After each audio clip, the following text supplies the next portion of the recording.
कहा जाता है कि मां कामाख्या ने एक दिन गुस्से में आकर अपने ही पुजारी का सर धड़ से अलग कर दिया। आखिर ऐसा कौन सा शाप था जिसके कारण आज कई सदियों के बाद भी नीलांचल क्षेत्र के कूच बिहार डायनेस्टी के राज परिवार मां कामाख्या के दर्शन नहीं कर पाते? आखिर क्यों मां कामाख्या ने नीलांचल क्षेत्र को हमेशा हमेशा के लिए छोड़ दिया? नमस्ते भारत, मैं हूँ Hitendra and you are watching Gurukul. मां कामाख्या से जुड़े कई सारे अनसुलझे रहस्य हैं। कई महान पंडितों, तांत्रिकों और अघोरियों की कहानी इससे जुड़ी है। ऐसी ही एक कहानी है एक पुजारी की, जिसके बारे में ये कहा जाता है कि इन पर मां कामाख्या की असीम कृपा थी और उनके इसी आशीर्वाद के कारण उनके अंदर कुछ दिव्य शक्तियां भी थी। वो पंडित थे केंदु कलई जी। वो मां कामाख्या के मंदिर की देखरेख करते थे और मंदिर के गर्भगृह की पूजा भी करते थे। ये बात है तकरीबन 16वीं शताब्दी की। कूच बिहार वंश के एक राजा थे, राजा नर नारायण, जो मां कामाख्या के बहुत बड़े भक्त थे। मां के दर्शन और पूजा के लिए वो प्रतिदिन नीलांचल क्षेत्र आया करते थे। नीलांचल क्षेत्र अर्थात जहाँ पर नीलांचल पर्वत है, ये गुवाहाटी का एक इलाका है जहाँ पर मां कामाख्या जी की शक्तिपीठ स्थापित है। मां कामाख्या, जिन्हें की गॉडेस ऑफ डिजायर या एम्बॉडीमेंट ऑफ कार्मा भी कहा जाता है, तो जब भी मां कामाख्या के दर्शन के लिए राजा नर नारायण वहाँ आते थे, तो उनकी मुलाकात अक्सर पंडित केंदु कलई जी से होती थी और उन्हीं के माध्यम से वो वहाँ पे पूजा अर्चना किया करते थे। तो ये पंडित केंदु कलई जी के बारे में कहा जाता था कि ये माँ के इतने बड़े उपासक थे कि उनपे माँ कामाख्या का दिव्य आशीर्वाद था और ये आशीर्वाद उन्हें कुछ अलौकिक शक्ति प्रदान करता था, जिससे कि वो बहुत सारे भक्तों के कष्ट निवारण करने में भी समर्थ थे। एक बार एक औरत अपनी मरी हुई बेटी अपने हाथों में लेकर मां कामाख्या के मंदिर आती है। बेटी की मृत शरीर को अपने दोनों हाथों से उठाकर पंडित केंदु कलई जी से मदद की गुहार लगाती है। जैसा कि वहां के लोगों का मानना था कि पंडित जी पर मां का आशीर्वाद है और इसके कारण उनके अंदर कुछ दिव्य शक्तियां भी है। तो वो ये चाहती थी कि वो अपनी शक्तियों का इस्तेमाल कर उसकी बेटी को पुनर्जीवित कर दें। तो इस पर पंडित केंदु कलई जी कहते हैं कि ये असंभव है। जो एक बार मर गया उसे दोबारा जीवित किया नहीं जा सकता। ये संसार की नीतियों के विरुद्ध होगा और ऐसा करना उनके वश में भी नहीं है। परंतु उस माँ को पंडित जी पर पूर्ण विश्वास था कि अगर वो चाहे तो वो ऐसा कर सकते हैं। उस औरत की विवशता और लगातार उसके गुहार के कारण केंदु कलई जी ये कहते हैं कि वो एक बार उसकी बेटी को जीवित करने की कोशिश करेंगे। वो उसकी बेटी का मृत शरीर माँ के पाषाण शिला पे रखते हैं और फिर उसके बाद जैसे ही वो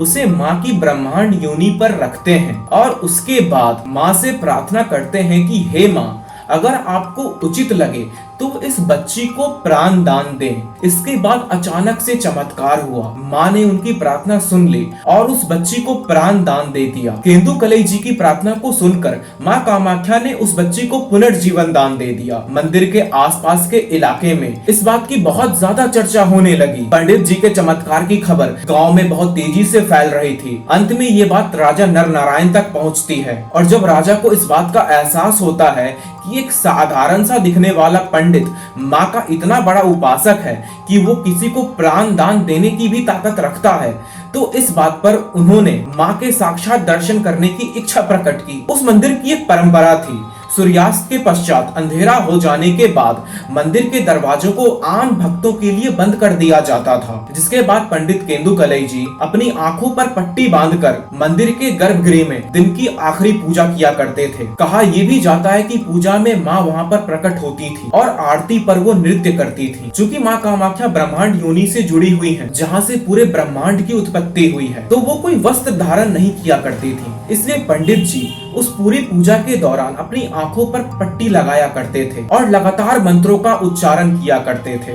राजा नर नारायण ने पंडित जी से कहा कि वो माँ की दर्शन करना चाहते हैं। वो शाम वाले पूजा में मंदिर के गर्भगृह में उपस्थित रहने की इच्छा प्रकट करते हैं। जवाब में पंडित केंदु कलई जी ने कहा कि वो इस बात की अनुमति नहीं दे सकते हैं। वो खुद वहाँ पे अपनी आंखों पर पट्टी बांधकर रहते हैं और बिना माँ कामाख्या की आज्ञा के कोई भी वहाँ पर उपस्थित नहीं हो सकता है। परंतु साम दाम दंड भेद का इस्तेमाल करके राजा नर नारायण पंडित जी को विवश कर देते हैं। तो मजबूरन केंदु कलई जी उन्हें कहते हैं कि वो उन्हें गर्भगृह में रहने की अनुमति तो नहीं दे सकते, पर मंदिर के दीवार में एक छेद है जिससे कि वो अंदर झांक सकते हैं और माँ के दर्शन कर सकते हैं। जैसे ही वो माँ की स्तुति आरंभ करेंगे, वो उस छेद से अंदर झांक कर माँ के दर्शन कर लेंगे। तो जैसा कि इन लोगों ने योजना बनाया था, शाम को पट बंद होने के बाद राजा वहाँ मंदिर के गर्भगृह के बाहर प्रतीक्षा करते हैं और जैसे ही पंडित जी आरती आरंभ करते हैं, थोड़ी देर बाद एक दिव्य रोशनी से माँ वहाँ पर प्रकट होती हैं। राजा नर नारायण उस छेद से अंदर झांकते हैं, पर जैसे ही माँ नृत्य आरंभ करती, उन्हें एहसास हुआ कि उनके साथ छल किया गया है।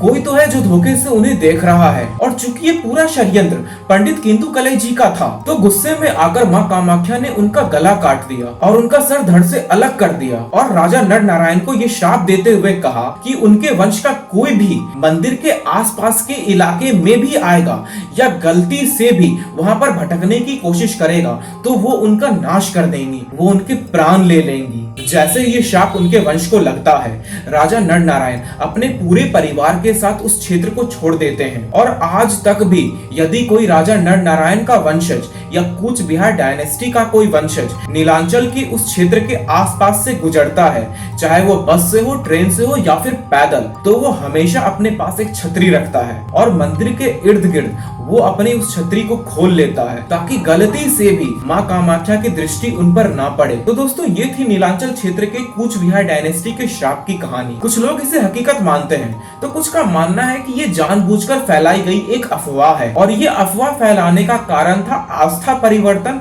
और धर्म प्रचार। ब्रह्मपुत्रा रिवर हेरिटेज सेंटर के पास एक म्यूजियम है जहाँ पर कामाख्या क्षेत्र के इतिहास के बारे में कुछ बातें बताई गई हैं, जिसमें यह कहा गया है कि कूच बिहार डायनेस्टी वैष्णव धर्म में परिवर्तित हो चुका था और वो लोग विष्णु के उपासक बन चुके थे और वहाँ की प्रजा में उन लोगों ने जानबूझकर ये डर फैला दिया कि हम माँ कामाख्या की तो पूजा कर ही नहीं सकते हैं क्योंकि हमें उनका श्राप लग चुका है। वो ये चाहते थे कि इस श्राप के डर से वहाँ के सभी लोग माँ कामाख्या की पूजा करना छोड़ दें, उनकी आराधना करना छोड़ दें और वे सभी विष्णु भक्त बन जाएं और वैष्णव धर्म में परिवर्तित हो जाएं।